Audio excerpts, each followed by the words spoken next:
Why Well, peer well, network first instead of of all, one-on-one we coaching? know one-on-one coaching works. And the reason why one-on-one coaching is great is because one-on-one coaching does help you actually see your blind spots. And one of the things that, intentional change theory talks about is the way we actually sustain our desired change process is to be able to be reflected back our blind spots from PEA, like what we talked about earlier.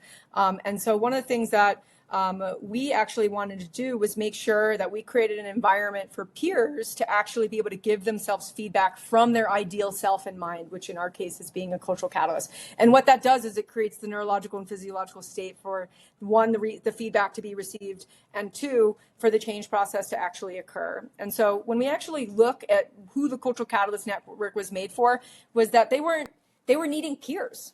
They weren't needing more coaching. They weren't needing more strategy. They were actually just needing peers who share their vision of being a cultural catalyst, have a similar level of competence, and can activate each other. So what we're actually doing in the network is creating an infrastructure for them to be able to expand their leadership capacity, let go of what's underneath their floor, and actually create resonance within the forums themselves so that these founders can problem solve, so they can resource share, so they can be creative, so they can give each other feedback. Because you also have to understand, YPO has been around for 50 plus years at this point.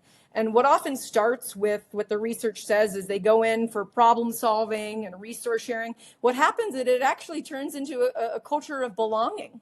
And that's what we're hoping to do within the Cultural Catalyst Network, is to create a culture of belonging so that we can fuel each other, basically, to help each other see what we can't see, and to be able to actualize our desires to create a new culture, but not alone, but together. And the science says that it needs to be together, not alone. Yeah.